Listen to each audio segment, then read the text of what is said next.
8 പേരെ അല്ലേ?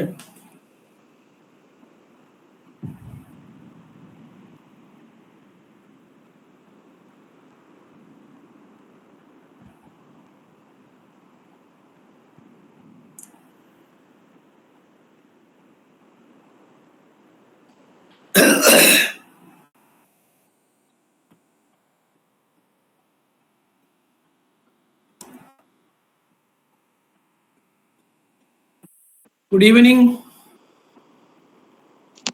Good evening sir. Sir ഇന്ന് എൻ്റെ അടുത്തൊരു അറസ്റ്റിന്റെ ക്ലാസ് പറഞ്ഞിട്ടുണ്ടായിരുന്നു സാർ. എനിക്കാണെങ്കിൽ തീരെ വയ്യ സാർ. ഞാൻ വേറൊരു ദിവസം എടുത്താൽ മതിയാവും? ഇന്നല്ല ഞാൻ പറഞ്ഞിരുന്നത്, ഫ്രൈഡേ. ഇന്നത്തെ കഴിഞ്ഞിട്ടെന്നായിരുന്നു പറഞ്ഞത്. No problem. Okay sir. Okay okay. എല്ലാവരും ഉണ്ടോ? ഗുഡ് ഈവനിങ് കിട്ടിയില്ല.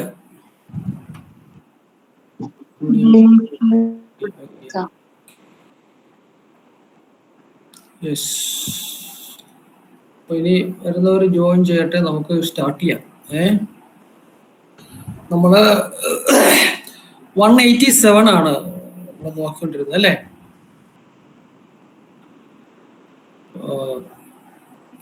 കഴിഞ്ഞ പ്രാവശ്യം ആരോ എന്നോട് ചോദിച്ചത് സിഗ്മയാണെന്ന് തോന്നുന്നു അല്ലേ? പോലീസ് കസ്റ്റഡി സംബന്ധിച്ച് ചോദിച്ച ആരായിരുന്നു? ഞാൻ പോലീസ് കസ്റ്റഡിയും ജുഡീഷ്യൽ കസ്റ്റഡിയും ഉള്ള വ്യത്യാസം ചോദിച്ചിട്ടുണ്ടായിരുന്നു സാർ.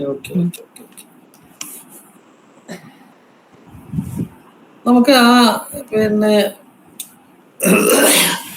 ആ ഭാഗം നമുക്ക് ഒന്നുകൂടെ വായിക്കാം.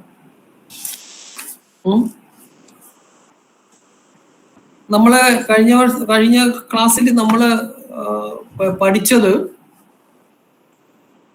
earlier 167 CRPC, now it is 187 BNSS. അപ്പൊ ഇതിലെ പ്രധാനപ്പെട്ട വ്യത്യാസം നമ്മൾ പറഞ്ഞു. ഒന്ന്, നേരത്തെ ഉണ്ടായിരുന്ന ഫസ്റ്റ് ക്ലോസ് 1 നേരത്തെ ഉണ്ടായിരുന്നത് നിയറസ്റ്റ് ജുഡീഷ്യൽ മജിസ്ട്രേറ്റ് എന്നാണ്. അത് മാറ്റി ഇപ്പോൾ നിയറസ്റ്റ് മജിസ്ട്രേറ്റ് എന്നാക്കി.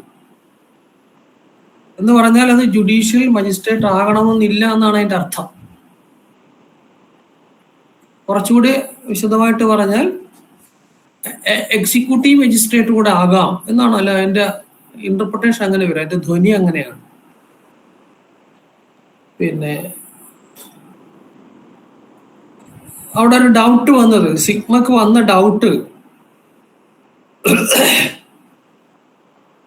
ഈ police custody and judicial custody ഈ പ്രൊവിഷൻ എവിടെയും ഈ പോലീസ് കസ്റ്റഡി എന്ന് പറയണില്ല അല്ലേ? അത് 167(2) അങ്ങനെ പറയണില്ല. ഈ 187 വന്നപ്പോഴും അങ്ങനെ പറയുന്നില്ല.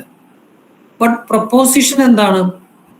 പ്രസന്റ് പ്രപ്പോസിഷൻ, ഏർലിയർ പ്രപ്പോസിഷൻ എന്ന് പറയുന്നത്, അത് 167(2) പ്രപ്പോസിഷൻ എന്ന് പറയുന്നത്, the police custody of an accused can be made only during the first 15 days. അതാണ്. തർക്കമില്ലല്ലോ. നമ്മൾ നേരത്തെ നമ്മൾ ഫോളോ ചെയ്തത് അങ്ങനെയാണല്ലോ. അതായത് ജുഡീഷ്യൽ കസ്റ്റഡിയിൽ 15 ദിവസം കൊടുത്താൽ പോലീസ് കസ്റ്റഡി കൊടുക്കണമെങ്കിൽ ആദ്യത്തെ 15 ദിവസമേ കൊടുക്കാവൂ.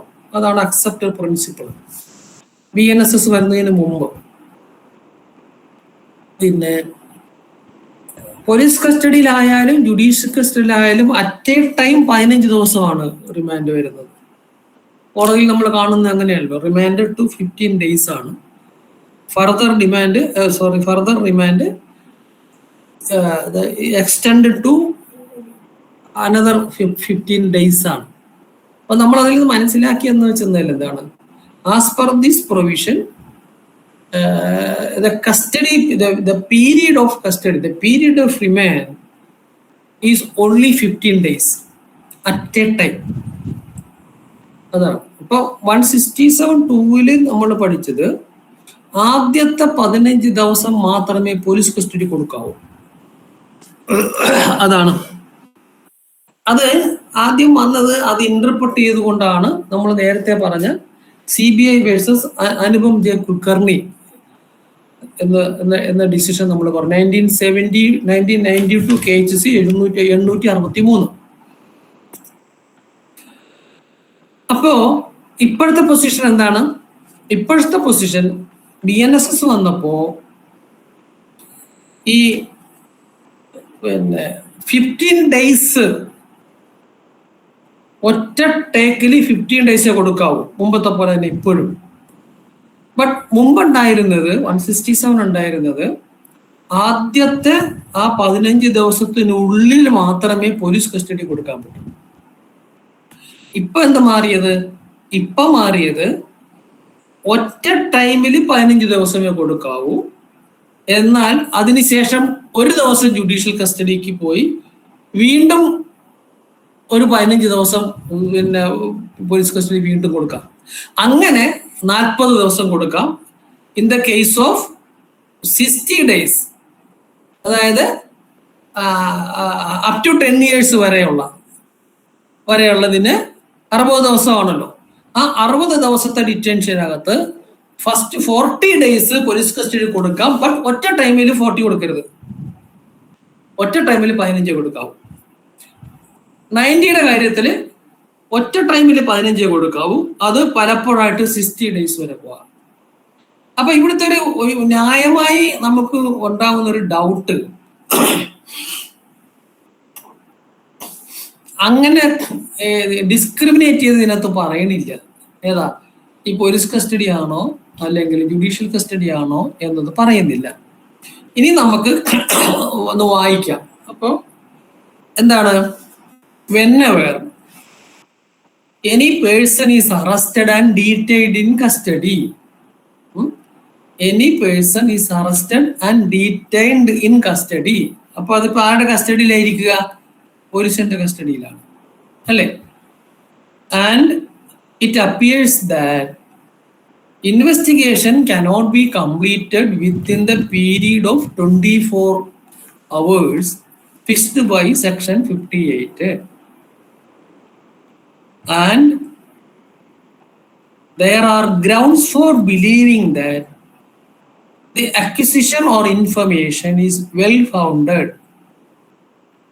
The officer in charge of a police station or the police officer making the investigation, if he is not below the rank of sub-inspector, shall forthwith transmit to the nearest magistrate a copy of the entries in the diary hereinafter specified relating to the case, and shall at the same time forward the accused to such magistrate.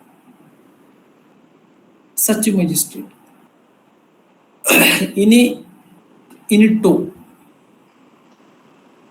the magistrate to whom an accused person is forwarded under this section may, irrespective of whether he has or has no jurisdiction to try the case, after taking into consideration whether such a person has not been released on bail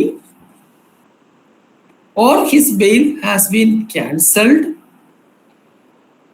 authorize from time to time the detention of the accused in such custody.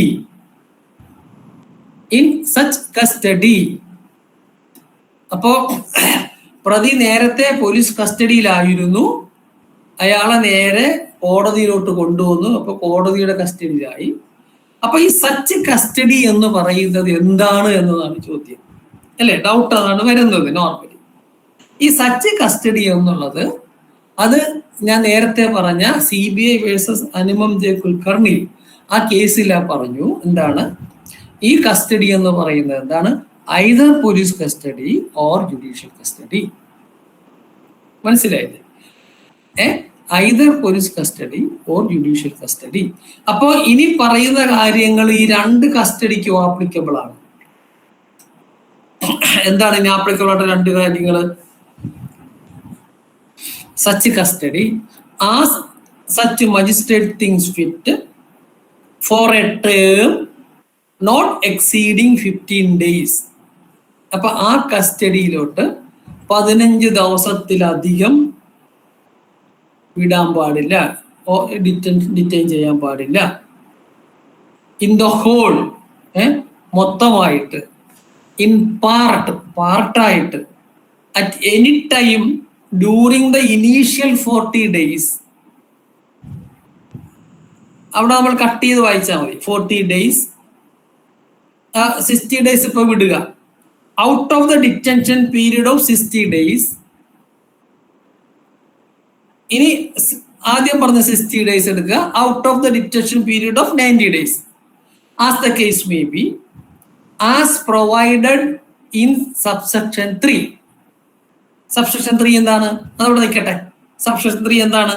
Magistrate may authorise the detention of the accused person beyond the period of 15 days if he is satisfied that adequate ground exists for doing so, but no magistrate shall authorize the detention of the accused in custody under this subsection for a total period of 90 days and 60 days. എയും ബിയും നമുക്ക് അങ്ങോട്ട് പോകാം. അപ്പൊ ഇവിടെ പറഞ്ഞ എന്താണ്? ഈ പറയുന്നത് ജുഡീഷ്യൽ കസ്റ്റഡിയിലെ കാര്യമാണ്. അത് ഇത് കൺട്രോൾഡ് ബൈ സെക്ഷൻ ക്ലോസ് 2 ആണ്. ക്ലോസ് 2 എന്താ പറയണത്? ഈ 2 കസ്റ്റഡി ആയാലും 15 ദിവസമേ പറ്റുള്ളൂ. മനസ്സിലായില്ലേ? അപ്പൊ ഈ കസ്റ്റഡി, ഈ സച്ച് കസ്റ്റഡി എന്ന് പറയുന്നത്, അപ്പൊ നമ്മൾ വായിച്ചു വരുമ്പോ എന്താണ്? 187 തുടങ്ങുമ്പോൾ പ്രതി പോലീസിന്റെ കസ്റ്റഡിയിലാണ്. ആ പോലീസിന്റെ കസ്റ്റഡിയിൽ ആളെ എന്ത് ചെയ്തു? Forward the accuse to the judicial custody, കോടതിയിലോട്ട് വിട്ടു. അപ്പൊ 2 കസ്റ്റഡിയായി. അപ്പൊ പറഞ്ഞു ആ സച്ച് കസ്റ്റഡി 15 ദിവസത്തിൽ കൂടുതലാകാൻ പാടില്ല. അപ്പൊ ഈ പറയുന്ന custody either police custody or എന്താണ്? Judicial custody. അത് ഞാൻ നേരത്തെ പറഞ്ഞ ഡിസിഷൻ, അനുപം ജെ കുൽക്കർണി ഡിസിഷനിലാണ് ഇത് കൃത്യമായി പോലീസ് കസ്റ്റഡിയില് 15 ദിവസത്തിൽ കൂടുതൽ പോകാൻ വിടാൻ പാടില്ല എന്ന് പറഞ്ഞത്. 167(2) നിൽക്കുന്ന കാലത്ത്. ഇപ്പൊ പൊസിഷൻ ഡിഫറന്റ് ആണ്. എന്താണ്? 15 ദിവസത്തിൽ ഒരുമിച്ച് 15 ദിവസത്തിൽ കൂടുതൽ കൊടുക്കാൻ പാടില്ലെന്നേ പറയുന്നുള്ളൂ. അത് 40 ദിവസത്തെ പീരീഡില്, അതായത് ഒരു 10 വർഷത്തിൽ താഴെയുള്ള പണിഷ്മെന്റ് ഉള്ള ഒരു കേസിൽ ആ പ്രതിയെ 60 ദിവസത്തിൽ കൂടുതൽ ജുഡീഷ്യൽ കസ്റ്റഡിയിൽ വെക്കാൻ പാടില്ല, ഡിറ്റൻഷൻ പാടില്ല. അതില്ല. ആ 60 ദിവസത്തിന് 40 ദിവസത്തിനുള്ളിൽ എപ്പോൾ വേണമെങ്കിലും പോലീസിന്റെ കസ്റ്റഡി ആപ്ലിക്കേഷൻ ആയിട്ട് വരാം. അതാണ് ഈ പറഞ്ഞതിന്റെ അർത്ഥം. മുമ്പ് കസ്റ്റഡി ആപ്ലിക്കേഷൻ ആദ്യത്തെ 15 ദിവസമേ പറ്റുള്ളൂ. ഇപ്പോ ഒരു കേസിലെ പ്രതിയെ 15 ദിവസത്തേക്ക് റിമാൻഡ് ചെയ്തു എന്ന് കരുതുക. ഒരു 12ാമത്തെ ദിവസം അവര് വന്നിട്ട് 5 ദിവസം പോലീസ് കസ്റ്റഡി ചോദിച്ചാല് കൊടുക്കാൻ പറ്റത്തില്ല, 3 ദിവസമേ കൊടുക്കാൻ പറ്റുള്ളൂ. ഇപ്പോഴത്തെ സ്ഥിതി എന്താ? ഇപ്പോഴത്തെ സ്ഥിതി 5 ദിവസം കസ്റ്റഡി ചോദിച്ചു കഴിഞ്ഞാല് അവർക്ക് ഒറ്റ ടൈമില് 15 ദിവസം കൊടുക്കാൻ പാടില്ല എന്നേ ഉള്ളൂ. അപ്പൊ അവർക്ക് ഈസി ആയിട്ട് 15 ദിവസം കിട്ടും. ആ 40 ഡേയ്സിലായിരിക്കണമെന്നേ ഉള്ളൂ. മറ്റേ കേസിൽ 60 ദിവസം. മനസ്സിലല്ലേ? അപ്പൊ ആ പോലീസ് കസ്റ്റഡിയും പിന്നെ ഇപ്പൊ ഇതിനകത്ത് നമുക്ക് വായിച്ചു കഴിഞ്ഞാല്, ഈ 167 വായിച്ചു കഴിഞ്ഞാല് ഈ ഫസ്റ്റ് 15 ദിവസമേ പോലീസ് കസ്റ്റഡി കൊടുക്കാൻ പാടുള്ളൂ എന്ന് നമുക്ക് ഒറ്റ വായനയിൽ കിട്ടൂല. അത് സെറ്റിൽ ചെയ്തത് ഞാൻ നേരത്തെ പറഞ്ഞ അനുപം ജെ കുൽക്കർണിയുടെ കേസാണ്. ആ കേസ് നിങ്ങളൊന്ന് വായിച്ചിരിക്കണം. വായിച്ചിരുന്നു കഴിഞ്ഞാല് അത് കൂടുതൽ നമുക്ക് മനസ്സിലാവും, അതേ സംബന്ധിച്ചുള്ള കാര്യങ്ങൾ മനസ്സിലാവും. മനസ്സിലായില്ലേ? ഇപ്പൊ ക്ലിയർ ആയോ? സിഗ്മ ഇപ്പൊ ക്ലിയർ ആയോ? അത് അതാണ് ആ പോലീസ് കസ്റ്റഡി ജുഡീഷ്യൽ കസ്റ്റഡി തമ്മിലുള്ള വ്യത്യാസം. നമുക്ക് വായിക്കുമ്പോൾ പെട്ടെന്ന് പോലീസ് കസ്റ്റഡി എന്ന വാക്കുപോലോട് പറയുന്നില്ല, സച്ച് കസ്റ്റഡി എന്നേ പറയുള്ളൂ. അപ്പൊ നമ്മൾ ഓർത്താൽ മതി, സച്ച് കസ്റ്റഡി എന്ന് പറയുമ്പം നേരത്തെ പറഞ്ഞ കസ്റ്റഡി എന്നായി. ആ നേരത്തെ പറഞ്ഞതിൽ രണ്ടും വന്നു, പോലീസ് കസ്റ്റഡിയും വന്നു, ജുഡീഷ്യൽ കസ്റ്റഡിയും വന്നു. അപ്പൊ രണ്ടിനും ആപ്ലിക്കബിൾ ആണ് ഈ റെസ്ട്രിക്ഷൻ, രണ്ടിനും ആപ്ലിക്കബിൾ ആണ്. ക്ലിയർ ആയില്ലേ? ഇനി നമ്മൾ കഴിഞ്ഞ പ്രാവശ്യം പറഞ്ഞപ്പോ പിന്നെ ഞാൻ ഈ 90 ദിവസത്തെയും അതുപോലെ തന്നെ 60 ദിവസത്തെയും എന്ന് തൊട്ട് കൗണ്ട് ചെയ്യാം എന്ന് പറഞ്ഞപ്പോൾ ഞാൻ പറഞ്ഞു that date to be counted from the date of remand and not from the arrest എന്ന് പറഞ്ഞു അല്ലേ? അപ്പൊ നജ്മലുണ്ടാ? നജ്മൽ എത്തിയിട്ടില്ല. നജ്മല് അന്നേരം പറഞ്ഞു തിരിച്ചൊരു പൊസിഷൻ ഉണ്ടെന്ന് പറഞ്ഞു. നമ്മൾ ആ പൊസിഷനിലേക്ക് പോകുന്നതിന് മുമ്പ് പിന്നെ ഒന്ന് ആലോചിച്ച് നോക്കണം. അതായത് ഇതിന്റെ ആപ്ലിക്കേഷൻ എന്താ? 187ന്റെ ആപ്ലിക്കേഷൻ ആണ്. നജ്മലെ ഇതിന്റെ ആപ്ലിക്കേഷൻ 187ന്റെ ആപ്ലിക്കേഷൻ ആണ്. 187ന്റെ ആപ്ലിക്കേഷൻ എപ്പോഴാ തുടങ്ങണേ? 187 application of 187 start only on the production of accused before the magistrate. അതിന് മുമ്പ് 187 ആപ്ലിക്കേഷൻ ഇല്ല. അപ്പോ 187 ആപ്ലിക്കേഷൻ തുടങ്ങണമെങ്കിൽ എന്താണ്? Pre suppose the production. Suppose ഞാനൊരു ചെറിയ എക്സാമ്പിൾ പറയാം. ഇപ്പൊ ഒരു തെഫ്റ്റ് കേസിലെ പ്രതിയെ പോലീസ് അറസ്റ്റ് ചെയ്ത് കോടതിയിൽ ഹാജരാക്കുന്നു എന്ന് കരുതാം. കോടതിയിൽ ഹാജരാക്കി കഴിഞ്ഞിട്ട് അവര് 15 ദിവസത്തേക്ക് കോടതി റിമാൻഡ് ചെയ്യുന്നു.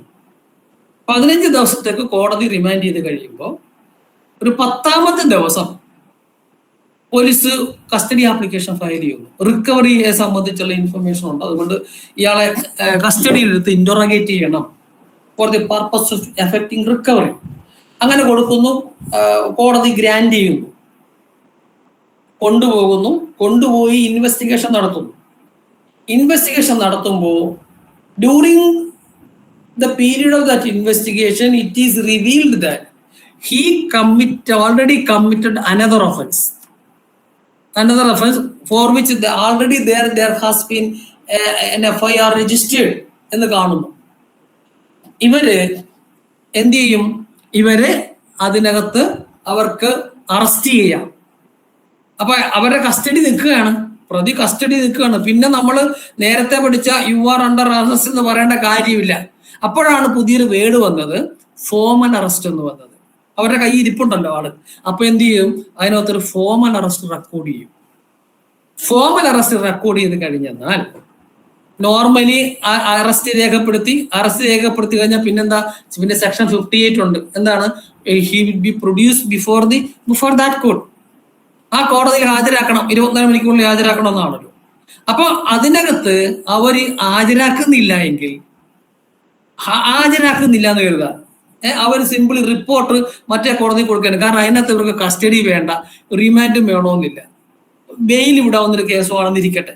ഞാൻ പ്രാക്ടിക്കൽ പർപ്പസിന് പറയുകയാണ്. അപ്പൊ അവിടെ എന്താണ്? അവരുടെ ജുഡീഷ്യൽ പീരീഡ് ആരംഭിക്കണം, ആ കേസിൽ ആരംഭിക്കണമെങ്കിൽ അതിനകത്ത് ആ ഫോമൽ അറസ്റ്റിന്റെ ഫോളോ ചെയ്തിട്ടൊരു പ്രൊഡക്ഷൻ വേണം. ആ പ്രൊഡക്ഷൻ ഇല്ലെങ്കിൽ അവന്റെ റിമാൻഡ് ഇല്ല. മനസ്സിലായില്ലേ? അത് എപ്പോഴാണ് വരുന്ന വെച്ചാൽ നമ്മൾ 428 CRPC ഉണ്ടല്ലോ, സെറ്റ് ഓഫ്. ഇപ്പൊ ഈ കള്ളന്മാർക്കൊക്കെ ഒന്നിൽ കൂടുതൽ കേസുള്ളവർക്കൊക്കെ ഇങ്ങനെ ഇവനെ ഇതിനകത്ത് അറസ്റ്റ് ചെയ്ത് ആ കൺസേൺഡ് കോടതിയിൽ FIRലെ കോടതിയിൽ ഹാജരാക്കി അതിലേക്ക് റിമാൻഡ് ചെയ്തെങ്കിൽ മാത്രമേ അവന് അതിന് സെറ്റ് ഓഫ് കിട്ടുള്ളൂ. അപ്പൊ 167 ആരംഭിക്കുന്നത് എപ്പോഴാണ്? Only on the production of the accused ആണ്. അതുകൊണ്ട് തന്നെ നമ്മൾ റിമാൻഡ് പീരീഡ് ഈ 90 days 60 days കാൽക്കുലേറ്റ് ചെയ്യുമ്പോൾ എവിടെ തൊട്ട് കാൽക്കുലേറ്റ് ചെയ്യണം? ഡേറ്റ് ഓഫ് റിമാൻഡ് ആണ്, not from the date of arrest. അതിന്റെ ഡിസിഷൻ ഞാൻ പറഞ്ഞുതരാം. ഇത് ഈ അനുപം കുൽക്കർണി തന്നെ ഇത് പറയുന്നുണ്ട്. For clarity, AR 1986 supreme court 2130. അതിന്റെ KHC സൈറ്റേഷൻ 1986 KHC 809 ആണ്. Chaganti Satyanarayanan versus state of Andhra Pradesh.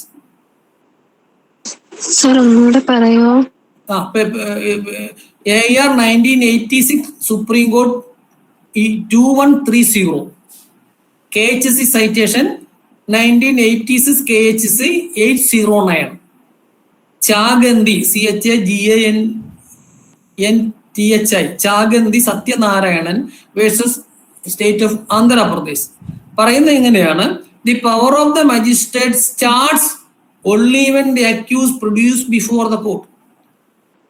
അതാണ് പറയുന്നത്. അപ്പോ അത് ആരംഭിക്കുന്നത് എപ്പോഴാണെന്ന് വെച്ചാൽ from the date of remand ആണ്, അല്ലാതെ ഡേറ്റ് ഓഫ് അറസ്റ്റ് അല്ല.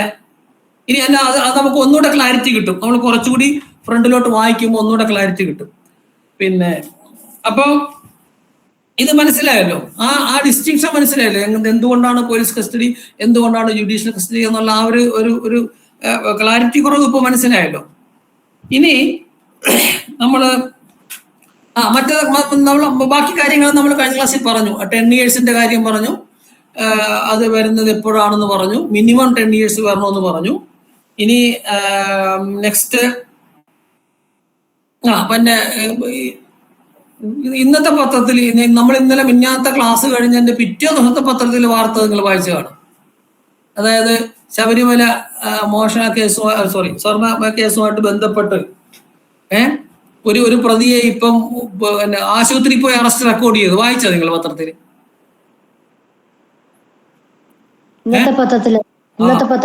വായിച്ചില്ലേ? ഈ പ്രൊവിഷൻ അനുസരിച്ചാണ് ഫസ്റ്റ് റിമാൻഡിൽ അവിടെ നേരിട്ട് പോയിട്ട് ചെയ്യണം. ഇനി എക്സ്റ്റൻഷൻ വരുമ്പോ നമുക്ക് എന്താ ചെയ്യുക, അപ്പൊ വീഡിയോയിലൊക്കെ പിന്നെ വീഡിയോയിൽ പിന്നെ എക്സ്റ്റെൻഡ് ചെയ്യാനായിട്ട് പറ്റും. ഇനി നെക്സ്റ്റ്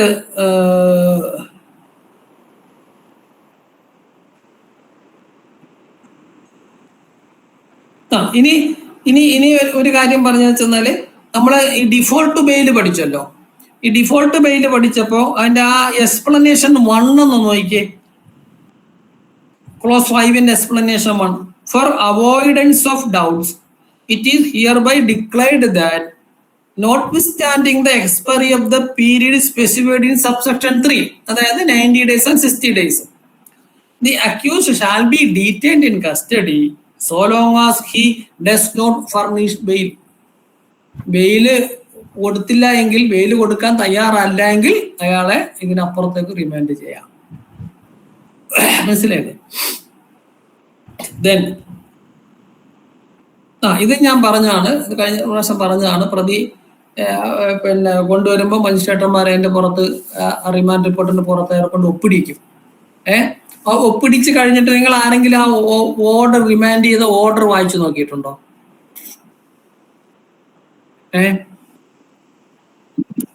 അതായത് റിമാൻഡ് റിപ്പോർട്ടിന്റെ പുറത്ത് കോടതി ഓർഡർ എഴുതുമല്ലോ, ഇയാളെ എന്ത് ചെയ്യണം എന്നുള്ള ഓർഡർ എഴുതുമല്ലോ. അതാരെങ്കിലും കോടതി എഴുതിയ ഉത്തരവ് ആരെങ്കിലും വായിച്ചു നോക്കിയിട്ടുണ്ടോ?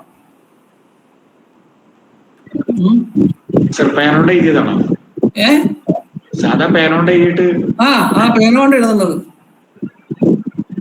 വായിച്ചു നോക്കിയിട്ടുണ്ടോ?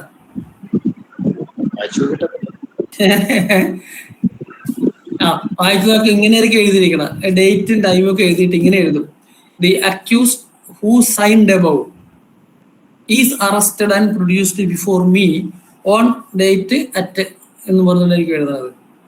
അത് എന്തിനാന്ന് വെച്ചാൽ എന്താണ്, ഞാൻ നേരത്തെ പറഞ്ഞില്ല, ഐഡന്റിറ്റിയാണ്. ഇയാളെ തന്നെയാണ് ഈ കൊണ്ടുവന്നിരിക്കുന്നത്. അതാണ് ഇവിടെ പറയുന്ന ഐഡന്റിറ്റി പ്രൂവ് ചെയ്യുന്നത് അതിന്റെ പുറത്ത് ഇടുന്ന ഒപ്പിന്റെ അടിസ്ഥാനത്തിലാണ്. മനസ്സിലായില്ലേ? Practical purpose. നിങ്ങളെ ഇതിനകത്ത് ഇത് കൂടുതൽ മനസ്സിലാക്കാൻ പിന്നെ എളുപ്പ വഴികൾ എന്ന് പറഞ്ഞാൽ എന്താണെന്നറിയാവോ? എളുപ്പ വഴികൾ, കോടതികളിൽ വരുന്ന ഇത്രയും പേപ്പറുകളുണ്ട്, ഫോംസ് ഉണ്ട്, ഫോംസ്, ബെയിൽ ബോണ്ട് ഫോംസ്, ഈ FIR, അതൊക്കെ അതിന്റെ പ്രിസ്ക്രൈബ്ഡ് ഫോം നിങ്ങൾ വായിച്ച് മനസ്സിലാക്കണം. അതിന്റെ പുറത്ത് ഏറ്റവും ടൈറ്റില് അതിന്റെ കണക്റ്റഡ് സെക്ഷൻസ് എഴുതിയിരിക്കും.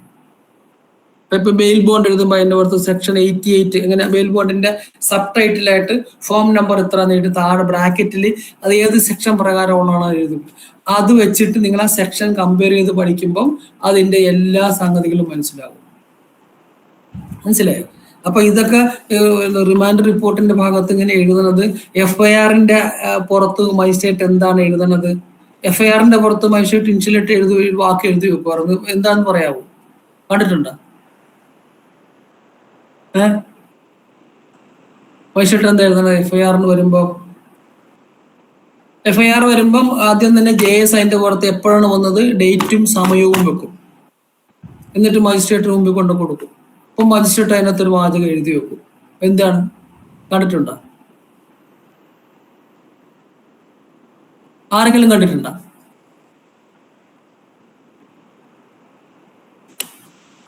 അല്ല, ഇനി നോക്കണം കേട്ടോ. ഇനി നോക്കണം. അതിന്റെ പുറത്ത് ഇങ്ങനെ എഴുതും. അവരെഴുതുന്ന AFR ആണെന്നായിരിക്കും. AFR അത് ഷോർട്ട് ഫോമാണ്. എവൈറ്റ് ഫൈനൽ റിപ്പോർട്ട് എന്നാണ്. മനസ്സിലായില്ലേ? Await final report. ഇനി കോടതിയിൽ ചാർജ് ഷീറ്റ് കൊടുക്കുമ്പോഴും മജിസ്ട്രേറ്റ് തന്നെ എഴുതും. അതെന്താണെന്നറിയാവോ? അപ്പൊ തന്നെ എഴുതും. ഫൈനൽ റിപ്പോർട്ട് വരുമ്പോൾ അതിന്റെ പുറത്ത് ഒരു സാധനം എഴുതും. അവർ ആദ്യം സീൽ വെച്ചടിക്കും, അതിന്റെ പുറത്ത് ഒരു സാധനം എഴുതും. അതും ഷോർട്ട് ഫോം വേണം എഴുതുന്നത്. സാധാരണ ഷോർട്ട് ഫോം, ചിലപ്പോൾ അത് സീലായിരിക്കും മിക്കവാറും. ഏതുണ്ട് V&R എന്നായിരിക്കും. എന്തുവാ കണ്ടിട്ടുണ്ടാ? വെരിഫൈഡ് ആൻഡ് റിസീവ്ഡ് ആണോ സർ? വെരിഫൈഡ് ആൻഡ് റിസീവ്ഡ് എന്നല്ല, വെരിഫൈ ആൻഡ് റിപ്പോർട്ട് എന്നായിരിക്കും. അല്ലെങ്കിൽ വെരിഫൈ ആൻഡ് റിസീവ് ഓർഡർ ആണ് കൊടുക്കുന്നത്. അത് ചെയ്തതെന്നല്ല, ഓർഡർ കൊടുക്കും. അപ്പൊ അവര് വെരിഫൈ ചെയ്തിട്ട് കോഗ്നൈസേഷൻ എടുക്കും. പിന്നെ അത് ബാക്കി നോക്കണം, സ്റ്റാഫാ നോക്കണം. മജിസ്ട്രേറ്റ് ഓടിച്ചു നോക്കും. എന്നിട്ട് അതിനകത്ത് അവർ സീലടിക്കേണ്ട പിന്നെ എന്താ കോഗ്നൈസേഷൻ എടുക്കുന്നതായിട്ട്. മനസ്സിലായില്ലേ? ഞാൻ പറഞ്ഞ ഇതൊക്കെ നിങ്ങൾ നോക്കി മനസ്സിലാക്കണം. അപ്പൊ എന്ത് വെച്ചാല് നമുക്ക് പ്രാക്ടിക്കൽ ആയിട്ടുള്ള കാര്യങ്ങൾ പുതുതായിട്ട് പലതും കിട്ടും. മനസ്സിലായില്ലേ? അതുകൊണ്ടാണ് ഞാൻ പറഞ്ഞത്. ഓക്കെ, ഇനി നമ്മള് പഠിച്ചത് സിഗ്നേച്ചർ. അത് ഇനി അതിനകത്ത് പിന്നെ വുമൺ അണ്ടർ 18 years നമ്മൾ നേരത്തെ പറഞ്ഞ ഡിറ്റൻഷൻ ഷാൽ ബി ഓതറൈസ്ഡ് പ്രത്യേക സ്ഥലത്താണെന്നുണ്ട്. നെക്സ്റ്റ് പ്രൊവൈസോ, അതായത് ശ്രദ്ധിച്ചോളണം കേട്ടാ. Provided further that no person shall be detained otherwise than in police station. Police സ്റ്റേഷനിൽ അല്ലാത്ത ഒരു സ്ഥലത്ത് ഡീറ്റെയിൻ ചെയ്യാൻ പാടില്ല. എപ്പോഴാ? Under police custody or in prison under judicial custody. Prison അല്ലാത്തടുത്ത് പറ്റത്തില്ല. Or a place declared as prison by the central government or the state government. അപ്പൊ പോലീസ് കസ്റ്റഡിയിൽ ഒരാളെ വാങ്ങിച്ചാൽ അയാളെ പോലീസ് സ്റ്റേഷൻ അല്ലാതെ വേറൊരു സ്ഥലത്തും വെക്കാൻ പാടില്ല എന്നാണ്. സപ്പോസ് ഒരു റിക്കവറി ഉണ്ടെന്ന് കരുതുക. ഇവിടുന്ന് അറസ്റ്റ് ചെയ്യുന്നു. പിന്നെ ഇവിടെ കേരളത്തിലെ തിരുവനന്തപുരം പോലീസ് സ്റ്റേഷനിൽ വെച്ചിട്ട് അവിടുത്തെ കോടതിയിൽ നിന്ന് പോലീസ് കസ്റ്റഡി വാങ്ങി 5 ദിവസം കസ്റ്റഡി കിട്ടി. ചോദ്യം ചെയ്തപ്പോ മോഷണം മുതൽ അയാൾ തൃശ്ശൂരാണ് ജുവലറി കൊടുത്തിരിക്കണമെന്ന് പറഞ്ഞാൽ എന്ത് ചെയ്യും? അപ്പൊ അയാളെ ഡീറ്റെയിൻ ചെയ്ത് പോലീസ് സ്റ്റേഷൻ അല്ലാതെ വേറെ സ്ഥലത്ത് ഡീറ്റെയിൻ ചെയ്യാൻ പാടില്ല എന്നാ പറഞ്ഞിരിക്കണം. മനസ്സിലായില്ലേ? അവർ ചെറിയ കൺഫ്യൂഷൻ വരും. ഇത് പുതിയ പ്രൊവിഷനാണ് കേട്ടോ. ചെറിയൊരു കൺഫ്യൂഷൻ വരും. അതുകൊണ്ട് മാത്രം ഞാൻ പറഞ്ഞതുള്ളൂ. പക്ഷെ അതിന്റെ അർത്ഥം ഇതാണ്, പിന്നെ ഡിക്ലെയർ ചെയ്യുന്ന സ്ഥലത്തല്ലാതെ, ജുഡീഷ്യൽ കസ്റ്റഡിയിൽ, ജയിലിലല്ലാതെ, അല്ലെങ്കിൽ വേറെ ഏതെങ്കിലും ഒരു സെൻട്രൽ ഗവൺമെന്റോ സ്റ്റേറ്റ് ഗവൺമെന്റോ അത് ആ പർപ്പസിന് വേണ്ടി സൂക്ഷിച്ചിരിക്കണം എന്നുള്ളത് ഡിക്ലെയർ ചെയ്യുന്ന സ്ഥലത്തല്ലാതെ, പോലീസ് സ്റ്റേഷനിലാണെങ്കിൽ, പോലീസ് കസ്റ്റഡിയിലാണെങ്കിൽ പോലീസ് അല്ലാതെ ഡീറ്റെയിൻ ചെയ്യാൻ പാടില്ല. നെക്സ്റ്റ് റൂൾ 6 ആണ്. നമുക്ക് ഒരുപാട് കൺഫ്യൂഷൻ ഉണ്ടാക്കാൻ സാധ്യതയുള്ള ഒരു പ്രൊവിഷനാണ്. ഈ 1 to 5 ക്ലിയർ ആയല്ലോ? 1 to 5 ക്ലിയർ ആയല്ലോ? പറഞ്ഞു ചോദിച്ചോളൂ. പറയുന്നില്ല?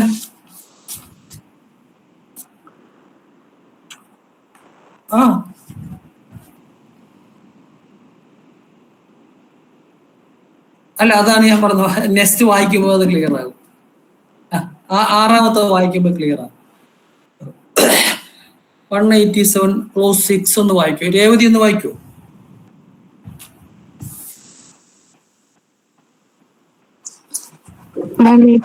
Clause 6.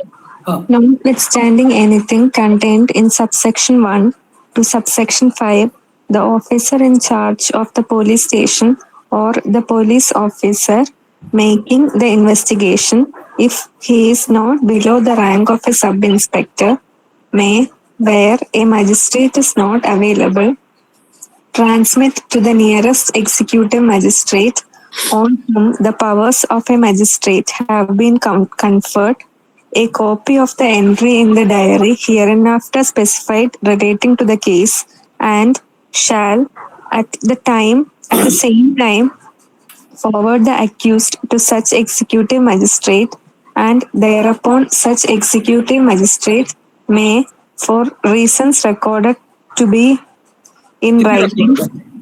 recorded in writing, authorize the detention of the accused person in such custody as he may think fit, for a term not exceeding 7 days in the aggregate, and on expiry of the period of detention so authorized, the accused person shall be released on bail, except where an order for further detention of the accused person has been made by a magistrate competent to make such order, and where an order for such further detention is made, the period during which the accused person was detained in custody under the orders made by an executive magistrate under this subsection shall be taken into account in computing the period specified in subsection 3. Okay. അതായത് പിന്നെ ഇതിനകത്ത് പറയണെന്ന് വെച്ചാൽ ഇപ്പൊ നേരത്തെ നമ്മൾ പറഞ്ഞു 187 magistrate എന്ന് പറഞ്ഞു, നിയറസ്റ്റ് മജിസ്ട്രേറ്റ് എന്നാണ്. അവിടെ അംജദ് ചോദിച്ചതുപോലെ അവർക്ക് ജൂറിസ്ഡിക്ഷൻ വേണമെന്നില്ല എന്നാണ് പറയുന്നത്. ജൂറിസ്ഡിക്ഷൻ വേണമെന്നില്ല, ജൂറിസ്ഡിക്ഷൻ ഉണ്ടെങ്കിലും ഇല്ലെങ്കിലും ആ പവർ ഉണ്ട്. ഇനി അത് ഏത് മജിസ്ട്രേറ്റിനാണ്? നമ്മൾ 187(2) നേരത്തെ ഉണ്ടായിരുന്ന ജുഡീഷ്യൽ മജിസ്ട്രേറ്റ് ആണെങ്കിൽ ഇപ്പൊ വന്നപ്പോ അത് മജിസ്ട്രേറ്റ് ആണ്. That includes the executive magistrate also. So 187(1) പ്രകാരം an arrested person can be produced before any magistrate who is not having jurisdiction and who is not a judicial magistrate. അങ്ങനെ provision അവിടെ ഉണ്ട്. അപ്പൊ ആ പ്രൊവിഷൻ പ്രകാരം അവർക്ക് എന്ത് ചെയ്യാൻ പറ്റും? അവർക്ക് 15 ദിവസത്തേക്ക് റിമാൻഡ് ചെയ്യാൻ പറ്റും. എന്നാൽ 6 പറഞ്ഞ എന്താ? ഈ പറഞ്ഞ മജിസ്ട്രേറ്റ് അവൈലബിൾ അല്ല എങ്കിൽ, ഏതാ 1 പറയുന്ന മജിസ്ട്രേറ്റ് അവൈലബിൾ അല്ല എങ്കിൽ എക്സിക്യൂട്ടീവ് മജിസ്ട്രേറ്റ് മുമ്പിൽ ഹാജരാക്കാം. അങ്ങനെ ഹാജരാക്കുന്ന എക്സിക്യൂട്ടീവ് മജിസ്ട്രേറ്റിനെ 7 ദിവസത്തെ കൂടുതൽ റിമാൻഡ് ചെയ്യാൻ പറ്റത്തില്ല. ഇത് തമ്മിലൊരു കോൺഫ്ലിക്റ്റ് ഉണ്ട് അല്ലേ? മുമ്പ് 167 ഈ പ്രൊവിഷൻ ഉണ്ട്. 167 പറയുന്നത് എന്താണ്? 167(1) പറയുന്നത് നിയറസ്റ്റ് ജുഡീഷ്യൽ മജിസ്ട്രേറ്റ് എന്നാണ്. 167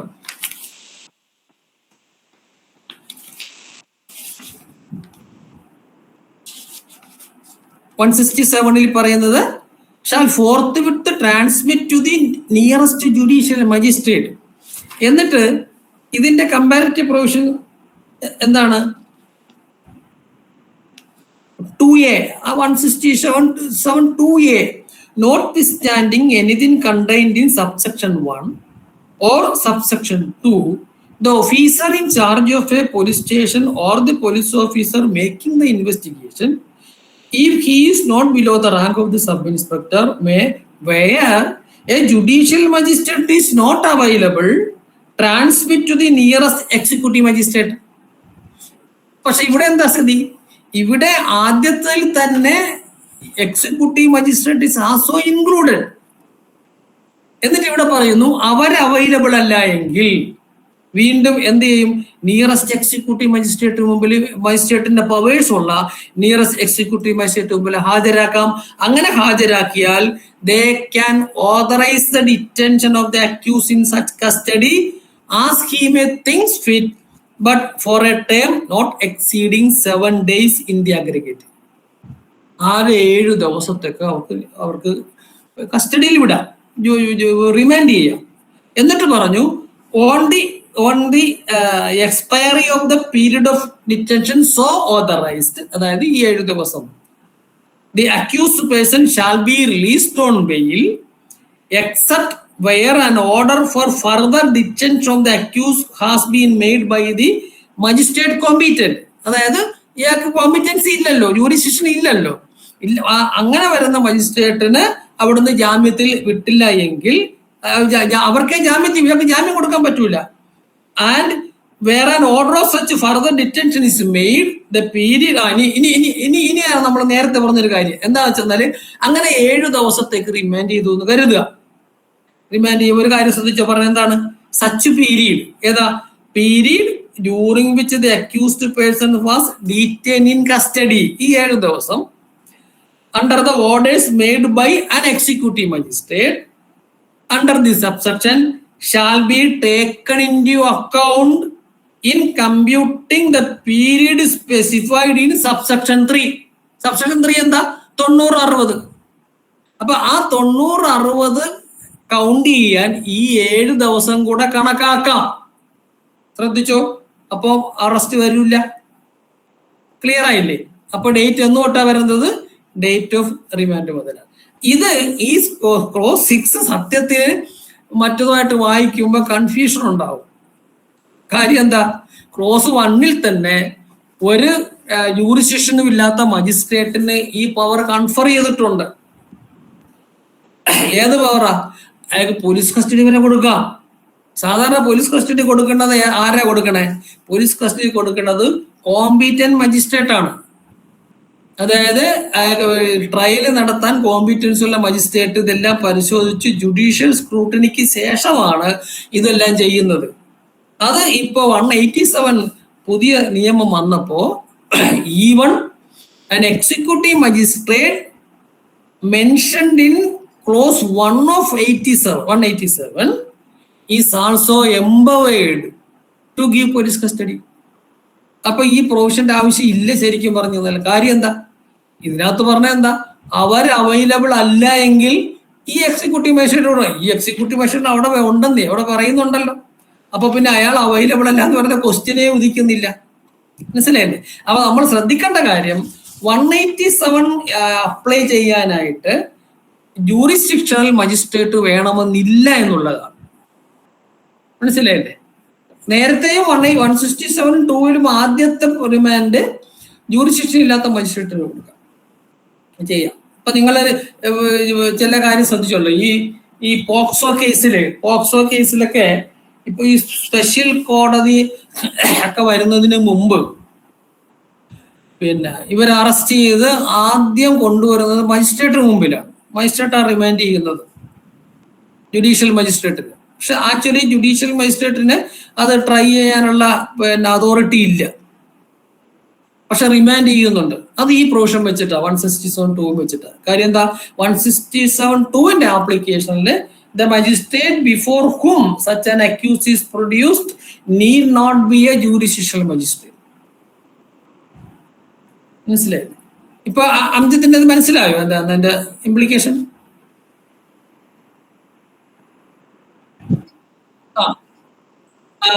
അതെ അത് ശരിക്കും ഒരു ആവശ്യമില്ലാത്തൊരു പ്രൊവിഷനാണ്. ഇത് എന്താണെന്നല്ല നമുക്ക് വായിക്കുമ്പം അത് പിടികിട്ടത്തില്ല. കാരണം അയാൾ ഇല്ലെങ്കിൽ എന്ന് പറയുന്നത് പിന്നെ അവിടെ പവറുള്ള ആളെയാണ് ഇപ്പുറത്ത് പിന്നെ എഴുതി വെച്ചിരിക്കുന്നത്. മനസ്സിലായില്ലേ? അത് ഈ 180 അയാൾ ഉണ്ടെങ്കിൽ അയാൾക്ക് മറ്റേ പവർ മൊത്തം കിട്ടും. പിന്നെ ഇതിന്റെ 7 ദിവസത്തിന് പോകേണ്ട കാര്യമില്ല. ഈ എക്സിക്യൂട്ടീവ് മജിസ്ട്രേറ്റിന് ആസ് പെർ 187(1) തന്നെ പറയുന്ന അനുസരിച്ച് he can remand the accused for 15 days. പിന്നെ 7 ദിവസം ഇവിടെ കൊടുക്കേണ്ട കാര്യം എന്താ? അതൊരു ആവശ്യമില്ലാത്ത ഒരു അമെൻമെന്റ് ആണ്. ദെൻ ഇനി അതിന്റെ പ്രൊവൈസോ എന്ന് വായിച്ചോളൂ. സിഗ്മ എന്ന് വായിച്ചോ. അതിന്റെ പ്രൊവൈസോ എന്ന് വായിച്ചേ. Provided that before the expiry of the period aforesaid, the executive magistrate shall transmit to the nearest judicial magistrate the records of the case together with a copy of the entries in the diary relating to the case which was transmitted to him by the officer in charge of the police station or the police officer making the investigation as the case may be. അതായത് 187 close 6 പ്രകാരമാണ് ഹാജരാക്കുന്നതെങ്കിൽ അയാള് ഈ 7 ദിവസത്തെ remand ചെയ്തതിന് ഓർഡറൊപ്പം തന്നെ case record nearest judicial മജിസ്ട്രേറ്റിന് അയക്കണം, transmit ചെയ്യണം. അത്രയേ ഉള്ളൂ.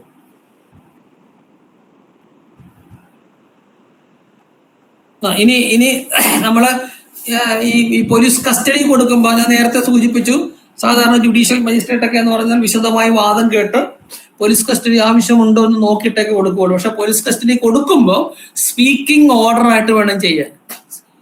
സ്പീക്കിംഗ് ഓർഡർ ആയിട്ട് വേണം. അത് നിങ്ങൾ ശ്രദ്ധിച്ചു കാണും. ജുഡീഷ്യൽ ഫസ്റ്റ് ക്ലാസ് മജിസ്ട്രേറ്റന്മാരൊക്കെ അത് കൊടുത്തു കഴിയുകയാണെങ്കിൽ ആ കൊടുത്ത ഓർഡറിന്റെ കോപ്പി ചീഫ് ജുഡീഷ്യൽ മജിസ്ട്രേറ്റിന് അയച്ചു കൊടുക്കണം. അതിനകത്ത് പറയുന്നുണ്ട് എന്താണ്, a magistrate authorising under the section detention in the custody of the police shall record his reason for so doing. അതിനകത്ത് ഓർഡർ ആയിട്ട് വരും, സ്പീക്കിംഗ് ഓർഡർ ആയിട്ട് വരും. അടുത്തത്, any magistrate other than chief judicial magistrate making such order. Making such order എന്ന് പറയുന്നത് police custody കൊടുക്കുന്ന order. Shall forward a copy of the order with his reason for making it to the chief judicial magistrate. ഇനി 9 എന്ന് വായിക്കും. 9 ആരാ വായിക്കണേ? സജിത എന്ന് വായിക്കും. 9.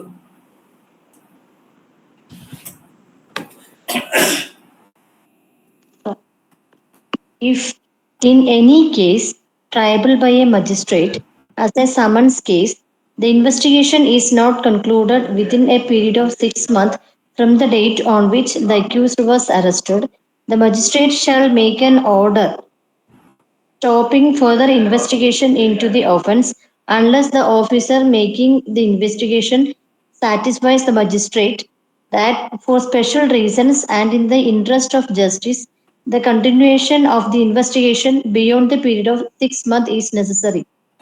ഇത് അതായത് സമൻസ് കേസിൽ സമൻസ് കേസ് എന്ന് പറഞ്ഞാൽ എന്തുവാ?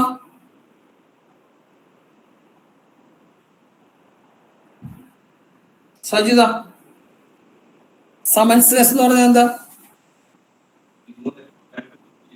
2 വർഷം വരെ അപ്പൊ സമൻസ് കേസിന്റെ ഇൻവെസ്റ്റിഗേഷനിൽ ഒരു പ്രത്യേക കാര്യം പറയുന്നുണ്ട്. എന്താണ്? That investigation should B concluded within A period of 6 months from the date of arrest. ആ ഡേറ്റ് ഓഫ് അറസ്റ്റ് മുതൽ 6 മാസത്തിനുള്ളിൽ അത് ഇൻവെസ്റ്റിഗേഷൻ കംപ്ലീറ്റ് ചെയ്തില്ല എങ്കിൽ മജിസ്ട്രേറ്റിന് ആ ഫർദർ ആ ഇൻവെസ്റ്റിഗേഷൻ സ്റ്റോപ്പ് ചെയ്യാൻ ഡയറക്ഷൻ കൊടുക്കാം. സ്റ്റോപ്പ് ചെയ്യാൻ ഡയറക്ഷൻ കൊടുക്കുമ്പോൾ suppose investigating officer satisfies the magistrate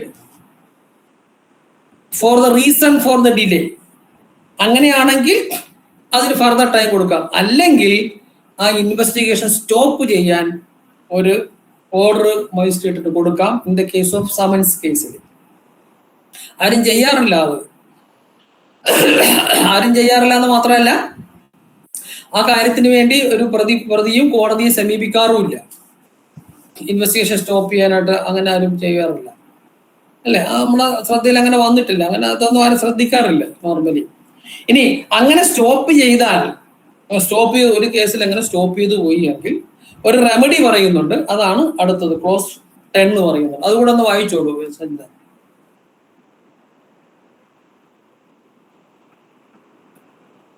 10. Where any order stopping further investigation into an offence has been made under subsection 9, the sessions judge may, if he is satisfied on an application made to him or otherwise, that further investigation into the offence ought to be made, vacate the order made under subsection 9 and direct further investigation to be made into the offence subject to such directions with regard to bail and other matters as he may specify. അപ്പൊ അങ്ങനെ further investigation stop ചെയ്ത കേസിൽ ആ further stop ചെയ്ത order cancel ചെയ്തുകൊണ്ട് further investigation order ചെയ്യാനുള്ള ഒരു power sessions ജഡ്ജിക്കുണ്ട്, sessions കോർട്ടിനുണ്ട്. മനസ്സിലായില്ലേ? അപ്പൊ നിങ്ങൾ ശ്രദ്ധിക്കേണ്ട ഒരു കാര്യം, നമ്മൾ ഇനി അത് അടുത്ത അതായത് 193 പോകുമ്പോൾ ഈ ഫർദർ ഇൻവെസ്റ്റിഗേഷൻ പഠിക്കും. ഫർദർ ഇൻവെസ്റ്റിഗേഷൻ, ആ ഫർദർ ഇൻവെസ്റ്റിഗേഷൻ എന്ന് പറയുന്നത് കുറച്ച് ഭാഗം നമ്മൾ നേരത്തെ പറഞ്ഞതാണ്. അതായത് പഴയ 156(3) പറഞ്ഞപ്പോൾ നമ്മൾ 175 ക്ലോസ് 3 പഠിച്ചപ്പോൾ ഈ പവർ ഓഫ് ഫർദർ ഇൻവെസ്റ്റിഗേഷൻ എന്ന് പറയുന്നത് it is the power of the police officer എന്ന് നമ്മൾ പറഞ്ഞു. പോലീസ് ഓഫീസർക്കാണ് ആ power. And this is the provision in which a further investigation can be ordered by a session judge. മനസ്സിലായില്ലേ? Normally അങ്ങനെ power ഇല്ല. കാരണം മജിസ്ട്രേറ്റ് കോടതിക്കാണ് ആ പവർ ഉള്ളത്. മജിസ്ട്രേറ്റ് കോടതിയെ സമീപിക്കുമ്പോൾ മജിസ്ട്രേറ്റ് കോടതിക്ക് ഫർദർ ഇൻവെസ്റ്റിഗേഷന് ഓർഡർ ചെയ്യാൻ പറ്റും. അപ്പോൾ ഇത് there is a provision in the code അല്ലെങ്കിൽ BNS that the session judge can order a further investigation. എപ്പോഴാണ് in the case of the summons case, if the investigation is not completed within 6 months from the date of arrest, the magistrate can order to stop the investigation. And thereafter, if a person aggrieved by that order, he can approach the session judge by an application. രണ്ട് ഇത് പറയുന്നുണ്ട്, application or otherwise. Application or otherwise എന്ന് പറഞ്ഞാൽ അതിന് രണ്ട് തരത്തിലാകാം. ഒന്ന് അദ്ദേഹത്തിന് suo motu അത് എടുക്കാൻ പറ്റും, അല്ലെങ്കിൽ മജിസ്ട്രേറ്റ് തന്നെ റിപ്പോർട്ട് ചെയ്തിട്ട് എടുക്കാൻ പറ്റും. അത് നമ്മൾ റിവിഷൻ പഠിക്കുമ്പോൾ, പഴയ 397 പഠിക്കുമ്പോൾ പറയും. അതായത് എന്തെങ്കിലും അപ്പാരന്റ് എററൊക്കെ വരികയാണെങ്കിൽ കോടതി സെഷൻ ജഡ്ജിന് പവർ ഓഫ് റിവിഷൻ ഉപയോഗിക്കാവുന്ന ഒരു പ്രൊവിഷൻ ഉണ്ട്. അത് ആപ്ലിക്കേഷനും ഉണ്ട്, അതർവൈസും ഉണ്ട്. അപ്പോൾ ഈ രണ്ട് വിഭാഗത്തിൽ ഏതെങ്കിലും ഒരു തരത്തിൽ സെഷൻ ജഡ്ജിന് നോട്ടീസ് വന്നാൽ ആ സെഷൻ ജഡ്ജിന് ആ ഓർഡർ, മജിസ്ട്രേറ്റിന്റെ ഓർഡർ ക്യാൻസൽ ചെയ്തിട്ട് he can order A further investigation. മനസ്സിലായില്ലേ? അപ്പൊ നോർമലി ഫർദർ ഇൻവെസ്റ്റിഗേഷൻ എന്ന് പറയുന്നത് പവറിന്റെ ആ വേർഡ് വെച്ച് നോക്കുമ്പോൾ പോലീസിന്റെ പവറാണ്. And at most magistrate can order further investigation. നമ്മൾ നേരത്തെ പഠിച്ചു, options available to the magistrate when a report under 189 and 195. അപ്പൊ ഓപ്ഷൻസ് പറഞ്ഞു, magistrate is not bound by the conclusions arrived by the investigating officer. And the magistrate feels that there are materials and yet to be investigated, and he can exclude the exclude the conclusion and order a further investigation. But here is a case in which that power order to make a further investigation is vested with the session judge. In the case of summons case. Then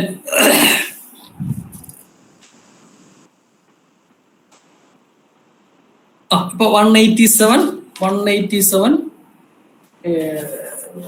1 to 10 clear ആയി.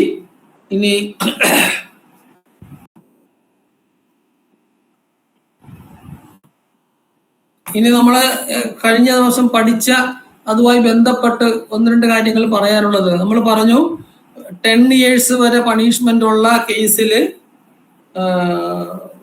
if the final report is not filed within the stipulated period, further detention is not possible എന്ന് പറഞ്ഞു. further detention is not possible. അപ്പോ one കേസിൽ 60 days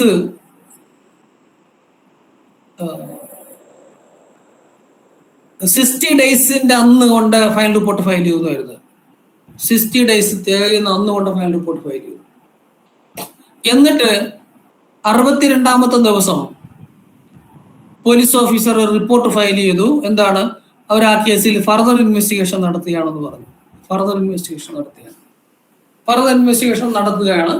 അപ്പൊ accused he filed A petition for default to pay, stating that though the final report is filed within the 60 days, now it is stage of further investigation, so I am entitled to the indivisible right as guaranteed under section 187(2), whether the contention of the accused is sustainable or the bail can the bail be granted to the accused.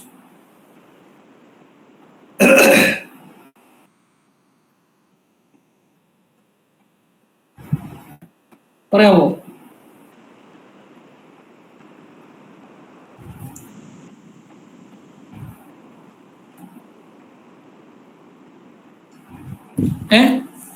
ചോദ്യം മനസ്സിലായോ?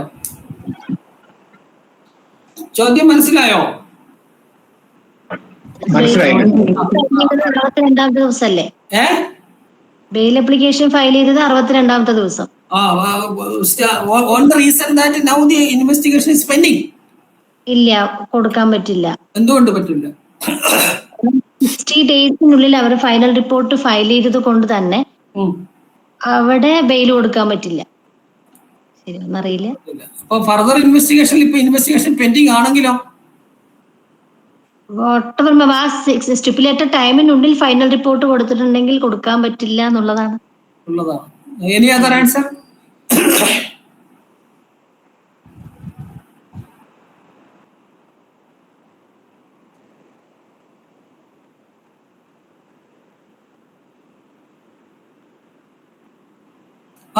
അതെ, അല്ല 60 ദിവസത്തിനുള്ളിൽ file ചെയ്തില്ലെങ്കിലല്ലേ bail കൊടുക്കാൻ പറ്റൂ. 60 ദിവസത്തിൽ file ചെയ്തപ്പോ എന്താ പറയണില്ല?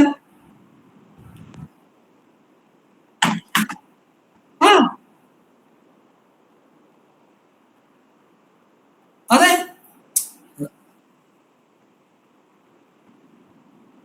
അല്ല നമ്മുടെ പ്രിൻസിപ്പിൾ എന്താ? Principal if the final report is not filed within 60 days in the case of the offense punishable up to 10 years, ഇല്ലെങ്കിൽ എന്താണ് ഫർദർ ഡിറ്റക്ഷൻ പറ്റൂല അല്ലേ? Further that is an indivisible right of the accused. വേറെ example എടുത്തു നോക്കി. Suppose 60 ഡേയ്സിനുള്ളിൽ final report file ചെയ്തില്ല എന്ന് കരുതുക. അക്യൂസ്ഡ് ബെയിൽ ചോദിക്കുന്നില്ല, either oral or in the application ചോദിക്കുന്നില്ല. 65th ഡേയില് അവർ ഫൈനൽ റിപ്പോർട്ട് ഫയൽ ചെയ്യുന്നു. യഥാർത്ഥത്തിൽ 60 ദിവസത്തിനുള്ളിൽ ഫയൽ ചെയ്യേണ്ടതാണ്, പക്ഷെ ഫയൽ ചെയ്യുന്നില്ല. അപ്പം പ്രതിക്കൊരു റൈറ്റ് ഉണ്ട്, ബട്ട് പ്രതി ആ റൈറ്റ് ഉപയോഗിക്കുന്നില്ല. 65ാം ദിവസം ഫൈനൽ റിപ്പോർട്ട് ഫയൽ ചെയ്തു, ഇതിന്റെ ആപ്ലിക്കേഷൻ വരില്ല. കാരണം ആ റൈറ്റ് അത് എസ്റ്റിങ്വിഷ് ചെയ്തു പോകും. മനസ്സിലായില്ലേ?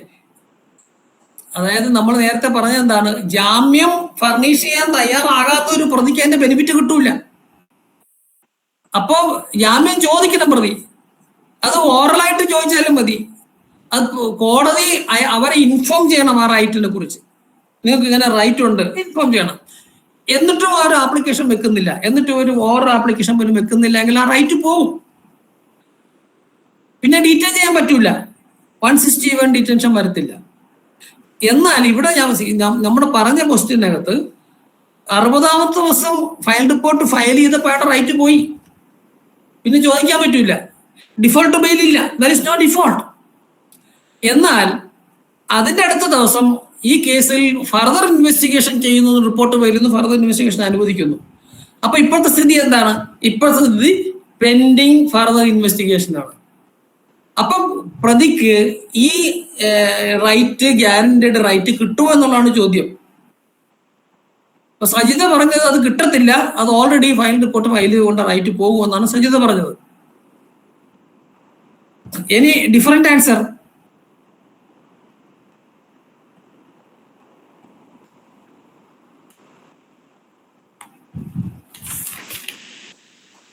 എൻഡോഴ്സ് ചെയ്യുന്നുണ്ടോ സജിതയുടെ അഭിപ്രായത്തെ?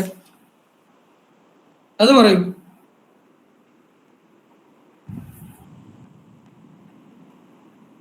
സാർ കൊടുക്കേണ്ടതല്ലേ സാർ? കാരണം എന്താണെന്ന് വെച്ചാൽ ഇത് പോലീസിന്റെ ഒരു ട്രിക്ക് ആണെങ്കിൽ ഇയാൾക്ക് ബെയില് കിട്ടാതിരിക്കാനായിട്ട് ജസ്റ്റ് എന്തെങ്കിലും റിപ്പോർട്ട് ഫയൽ ചെയ്യാതെ പിന്നെ വീണ്ടും ഫർദർ ഇൻവെസ്റ്റിഗേഷൻ ഉണ്ടെന്ന് കൊടുക്കും. അപ്പൊ ഇതങ്ങനെ അലോ ചെയ്ത് കഴിഞ്ഞാൽ അത് ഒരു പ്രാക്ടീസ് ആവില്ലേ? ആ സ്ഥിതി കൊടുക്കേണ്ടതല്ലേ അയാൾക്ക് Bale?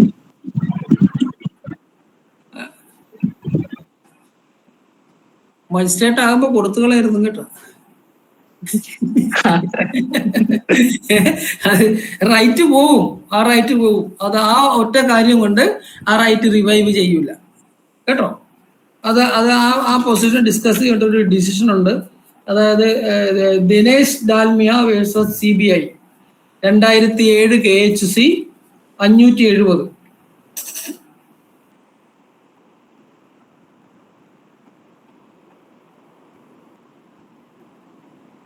When the charge sheet is filed, the right ceases. ഇതാണ് എൻ്റെ principle. Dinesh Dalmia versus CBI 2007 KHC.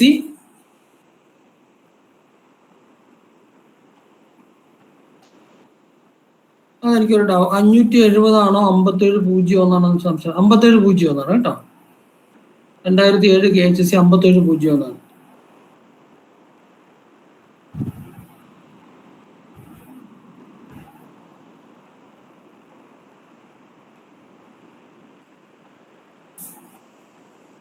Yes. ഇനി 187 ബന്ധപ്പെട്ട്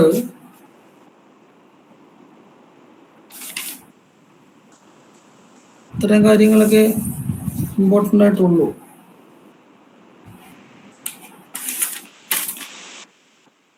ഞാൻ ആ പറഞ്ഞ ആ ഡിസിഷൻ ഒന്ന് വായിക്കണം കേട്ടോ. CBI versus Anupam Kulkarni. അതിനകത്താണ് ഈ ഫോർമൽ അറസ്റ്റിന്റെ ഒക്കെ ആദ്യമായിട്ട് വരുന്നത്. അത് അതിനകത്താണ് വരുന്നത്. ഡീറ്റെയിൽഡ് ഒന്ന് വായിച്ചോളൂ.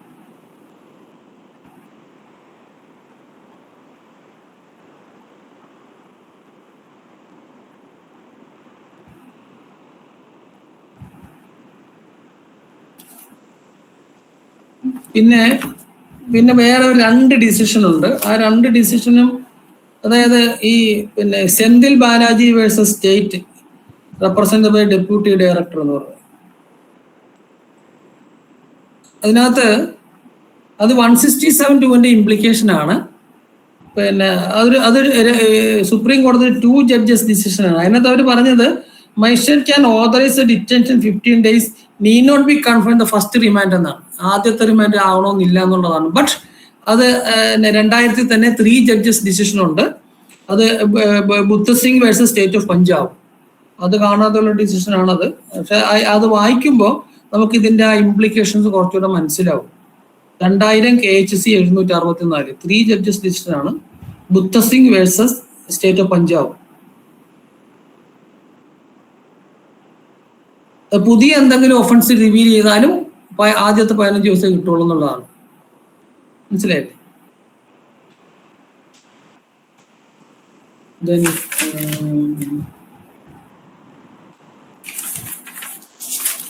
ഓക്കെ, 187 ക്ലിയർ ആയല്ലോ.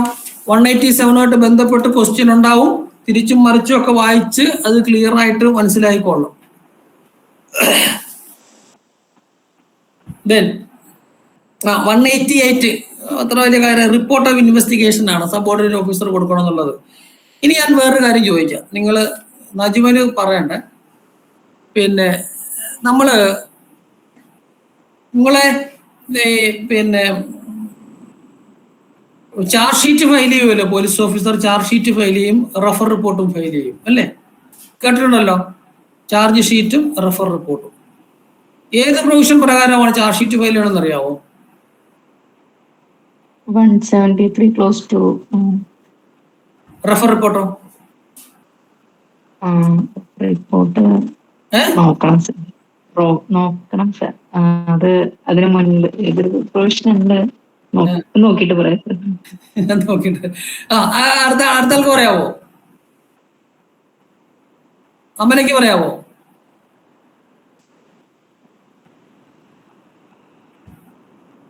അറിയില്ല സാർ.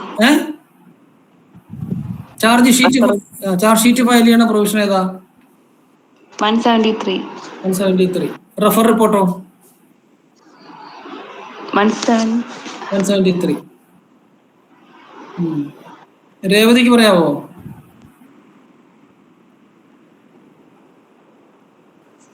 Hello sir.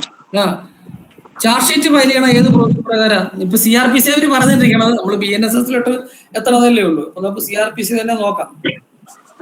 സാറേ ഇപ്പൊ BNSS 177 പിന്നെ റഫർ റിപ്പോർട്ട് പഴയ 158 നെഗറ്റീവ് റിപ്പോർട്ട് ആണോ?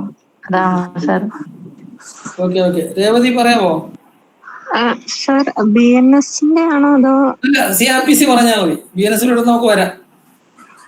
സാർ 173 ആണ് ചാർജ് ഷീറ്റ്. 173 ആണ്. വേറെ ആർക്കെങ്കിലും പറയാമോ?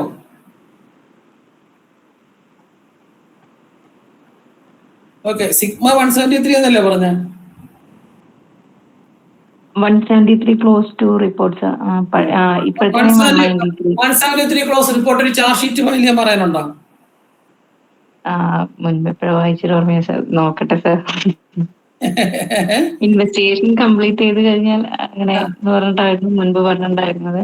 ഇൻവെസ്റ്റിഗേഷൻ കംപ്ലീറ്റ് ചെയ്തിട്ട് ചാർജ് ഷീറ്റ് ഫയൽ ചെയ്യാൻ പറയുന്നത് 173 അല്ല, എന്തൊക്കെ ഇൻഗ്രീഡിയൻസ് വേണം അത് ഫയൽ ചെയ്യുമ്പോ അങ്ങനെ എന്തോ ആയിരുന്നു.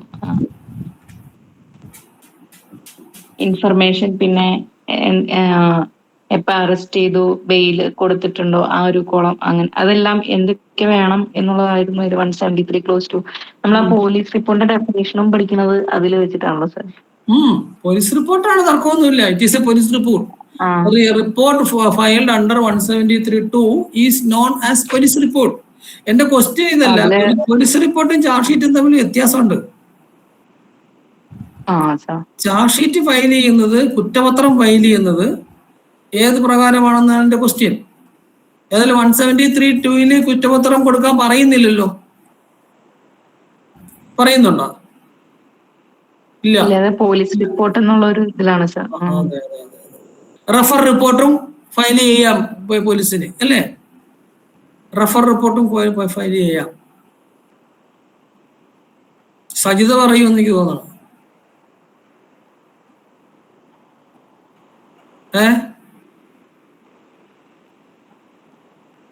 173 തന്നെയാണ്.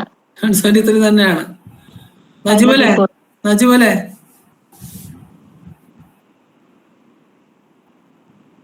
വണ്ടി ഓടിക്കുന്ന തോന്നണം.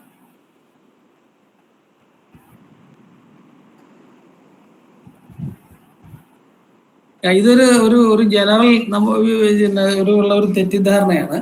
അതായത് ഈ ശരിക്കും പറഞ്ഞാല് 173(2) പ്രകാരം ഒരു റിപ്പോർട്ട് ഫയൽ ചെയ്യണമെന്നേ പറയുന്നുള്ളൂ. എന്താണ്?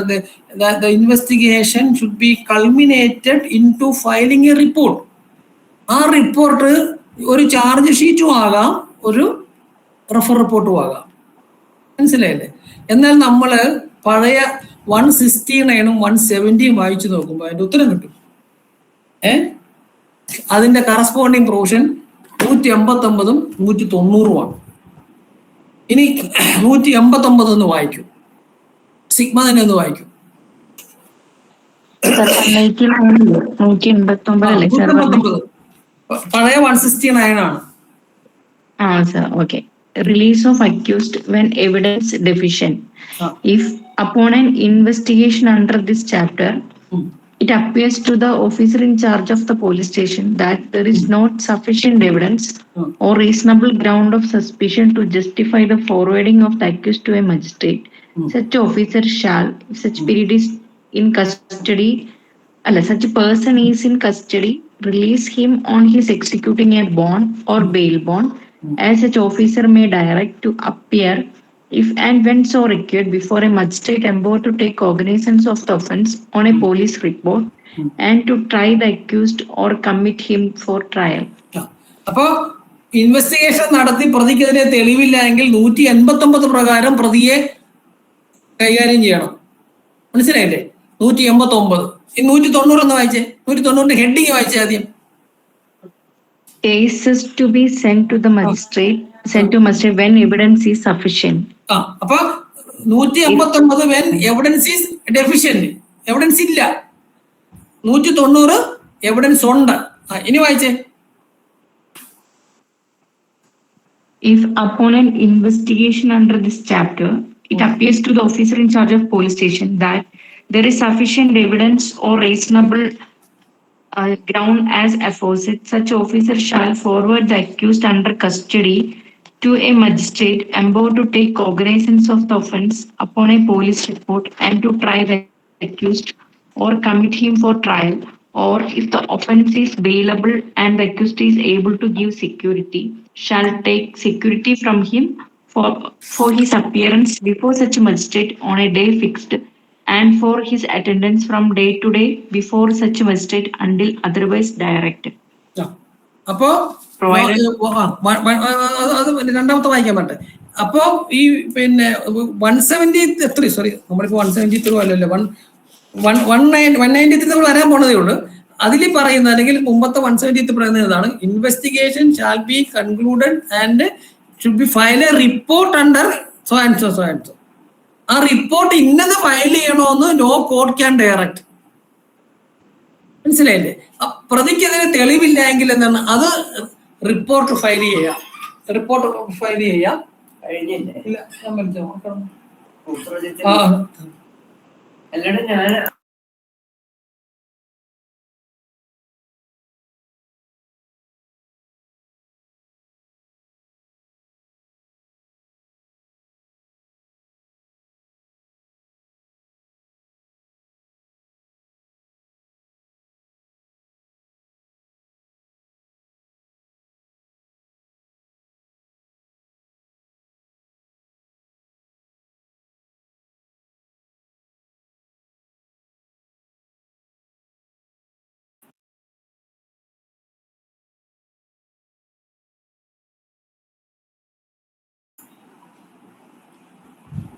അപ്പൊ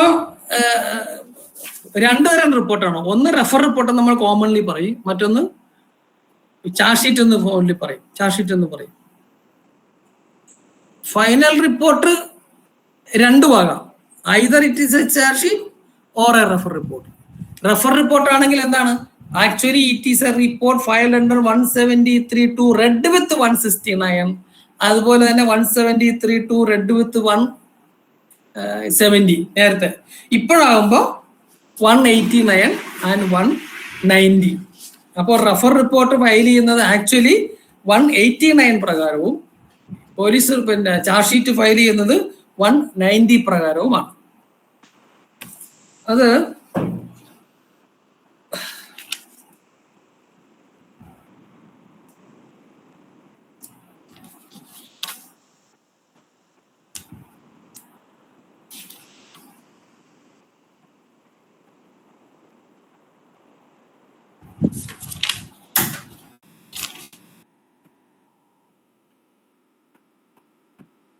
അത് നിങ്ങള് 1967 KHC 39 വായിച്ചാൽ മതി.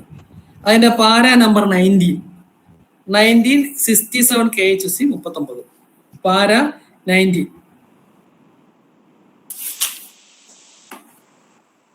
അപ്പൊ 189 180 189 180 മനസ്സിലായല്ലോ. ഒന്ന് റെഫർ റിപ്പോർട്ട് ഫയൽ ചെയ്യുക, മറ്റത് പിന്നെ final report as the charge sheet file ചെയ്യുക. ഇനി ആ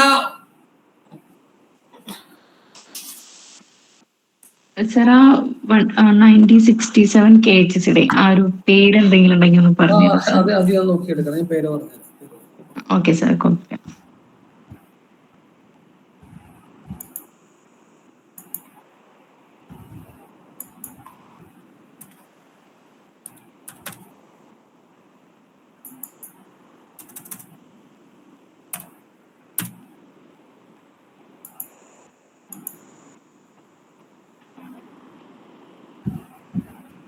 കേൾക്കാമോ?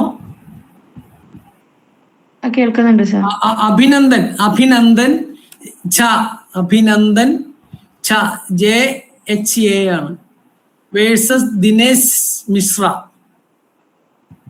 Abhinandan ഛ versus Dinesh Mishra.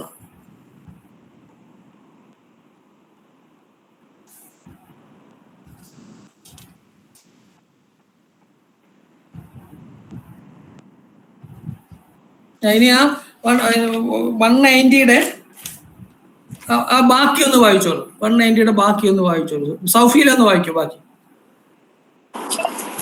Provided that if the accused is not in custody, the police officer shall take security from such person for his appearance before the magistrate, and the magistrate to whom such report is forwarded shall not refuse to accept the same on the ground that the accused is not taken in custody. അതൊരു newly order provision ആണ്, നേരത്തെ ഇല്ലാതിരുന്നതാണ്. വലിയ എളുപ്പമൊന്നുമല്ല. അവിടുന്ന് bail വിട്ടിട്ടുണ്ടെങ്കിൽ ആ കാര്യം കോടതി അറിയിക്കണമെന്ന് മാത്രമേ പറയുന്നുള്ളൂ. അടുത്ത ക്ലോസ് 2 വായിച്ചോളൂ. Clause 2.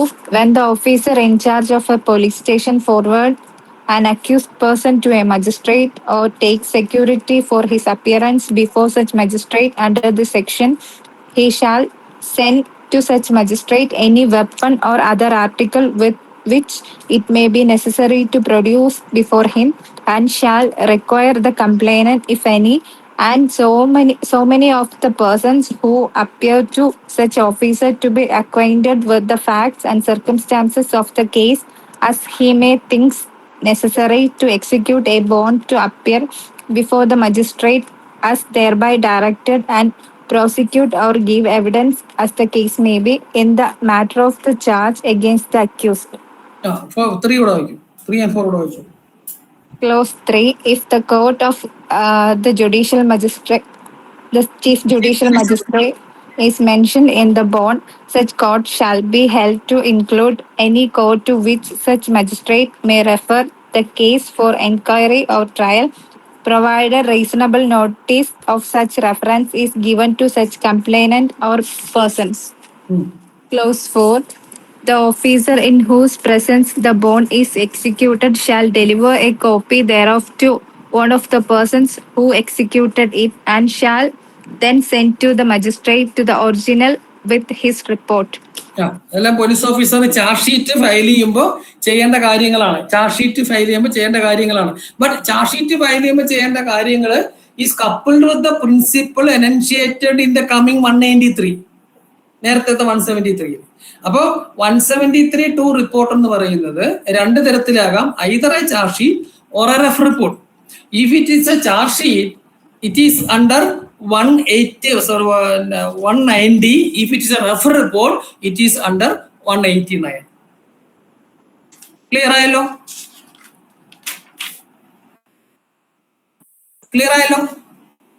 ഇനി അത് നമ്മള് 193ലേക്ക് വരുമ്പോ പിന്നെ ഫൈനൽ റിപ്പോർട്ട് ഫയൽ ചെയ്യുമ്പോൾ എന്തൊക്കെ ഡോക്യുമെന്റ്സ് ആണ്, നേരത്തെ ഇവിടെ സൂചിപ്പിച്ചില്ല, എന്തൊക്കെ ഡോക്യുമെന്റ്സ് ആണ് വേണ്ടതെന്നൊക്കെ അതിനകത്താണ് പറയുന്നത്. മനസ്സിലായില്ലേ? പക്ഷെ നിങ്ങൾ ശ്രദ്ധിക്കേണ്ട കാര്യം 173(2) എന്ന് പറയുന്നത് it is not a charge sheet, need not be a charge sheet. അങ്ങനെ പറയാം, need not be a charge sheet. Either a refer report അല്ലെങ്കിൽ ചാർജ് ഷീറ്റ് ആകാം. ചാർജ് ഷീറ്റ് ആണെങ്കിൽ അത് 190യുടെ പ്രിൻസിപ്പൽ അനുസരിച്ച് വേണം ചെയ്യാൻ. പ്രതിയുടെ ബോണ്ട് ഇതെല്ലാം അങ്ങോട്ട് അയച്ചു കൊടുക്കണം. അപ്പൊ ഇവിടെ പറഞ്ഞിരിക്കുന്നത് ബോണ്ട് വെച്ച ആൾക്കും അതിന്റെ കോപ്പി കൊടുക്കണമെന്നാണ്. അതൊന്നും പ്രാക്ടിക്കലി നടക്കണ കാര്യമല്ല, ചെയ്യാത്ത കാര്യങ്ങളാണ് അതെല്ലാം. മനസ്സിലായില്ലേ?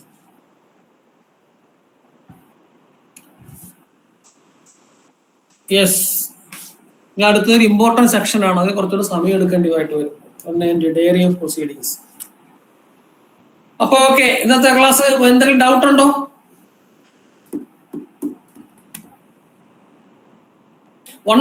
ക്ലിയർ ആയില്ലേ?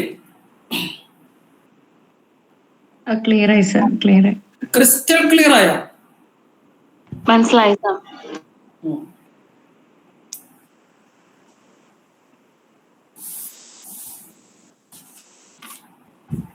ഓക്കെ, അപ്പോ പ്രസാദ് സാർ എത്തി.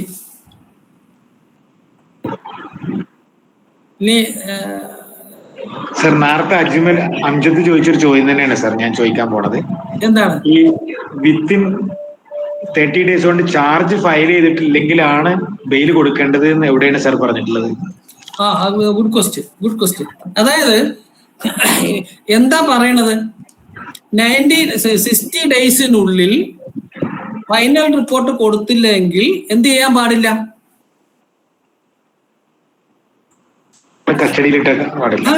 ഡിറ്റൻഷൻ പാടില്ല. അതൊന്ന് വായിച്ചു 187 clause 2. അതായത് magistrate may authorize the detention of the accused person beyond the period of 15 days if he is satisfied that adequate grounds exist for doing so, but no magistrate shall authorize the detention of the accused person in custody under the subsection for a total period of exceeding 90 days. ആ വാക്ക് ശ്രദ്ധിച്ചോ? shall authorize the detention of the accused person in the custody under this subsection for a total period of exceeding 90 days where the investigation അത് രണ്ടും വായിക്കണ്ടല്ലോ. 60 days and on the expiry of the said period of 90 days or 60 days as the case may be, the accused person shall be released on bail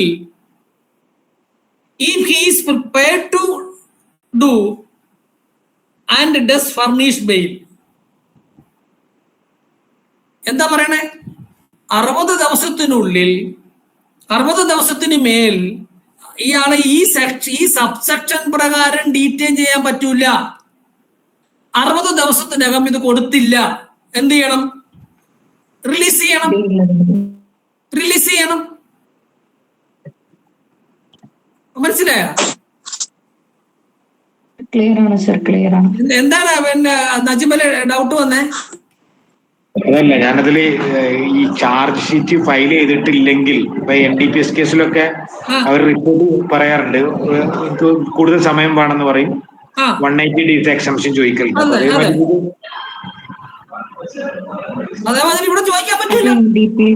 NDPS special provision ഉള്ളതുകൊണ്ടാണ് ചോദിക്കാൻ പറ്റണേ. ഇവിടെ ചോദിക്കാൻ പറ്റൂല. ഇവിടെ ഒരു സംശയം തന്നെ ഞാൻ പറഞ്ഞുതരാം. എനിക്ക് അജ്മലിന്റെ നിങ്ങളുടെ തോട്ട് പിടികിട്ടി. അതായത് പ്രശ്നം വരുന്ന ഇതാണ്. അതായത് 60 ദിവസത്തിനുള്ളിൽ ചാർജ് ഷീറ്റ് ഫയൽ ചെയ്തില്ല, അല്ലെങ്കിൽ ഇൻവെസ്റ്റിഗേഷൻ കംപ്ലീറ്റ് ചെയ്തില്ല എങ്കിൽ അയാളെ ജാമ്യത്തിൽ വിടണമെന്ന് പറയുന്നുണ്ട് അല്ലേ? 60 ദിവസത്തിനുള്ളിൽ കൊണ്ട് പിന്നെ ഫയൽ റിപ്പോർട്ട് ഫയൽ ചെയ്തു അല്ലേ? ഫയൽ ചെയ്തു, പിന്നെ എന്ത് ചെയ്യും? 60 ദിവസത്തിനുള്ളിൽ ഫയൽ റിപ്പോർട്ട്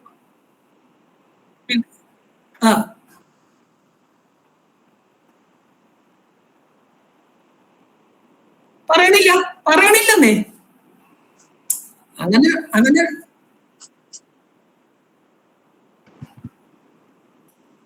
മനസ്സിലായില്ല. അതായത് ഇവിടെ അത് ഞാൻ കഴിഞ്ഞ ദിവസം പറഞ്ഞപ്പോ പറഞ്ഞു, ഈ actually there is no mandate to file charge sheet. ഇത്ര നാളിൽ ചാർജ് ഷീറ്റ് ഫയൽ ചെയ്യണമെന്ന് പറയുന്നില്ല. എന്താ പറയുന്നത്? 60 ദിവസത്തിനുള്ളിൽ ഇൻവെസ്റ്റിഗേഷൻ കംപ്ലീറ്റ് ചെയ്തില്ല എങ്കിൽ അയാളെ ജാമ്യത്തിൽ വിടണം. ഇതാണ് പറയണത്. ഇൻവെസ്റ്റിഗേഷൻ 60 ദിവസത്തിനുള്ളിൽ കംപ്ലീറ്റ് ചെയ്യണോന്നൊരിടത്തും പറയണില്ല. കംപ്ലീറ്റ് ചെയ്തില്ല എങ്കിൽ എന്താ? ഞാൻ പറയാം, ഉദാഹരണത്തിന് പ്രതി ജാമ്യത്തിൽ പോയെന്ന് വെച്ചോളൂ. പ്രതി ജാമ്യത്തിൽ പോയി 30 ദിവസത്തെ കഴിഞ്ഞാൽ പ്രതി ജാമ്യത്തിൽ പോയെന്ന് വെച്ചോളൂ. പിന്നെ 60 ദിവസം 90 ദിവസത്തിന്റെ പ്രശ്നം ഒതുക്കണേ ഇല്ല, ഇതിലൊതുക്കണേ ഇല്ല അല്ലേ? വരുന്നത് എപ്പോഴാ? വരുന്നത് 60 ദിവസത്തിനുള്ളിൽ ഈ ഇൻവെസ്റ്റിഗേഷൻ അവർ കംപ്ലീറ്റ് ചെയ്തില്ല എങ്കിൽ അയാളെ ജാമ്യത്തിൽ വിടണമെന്നാ പറയണത്.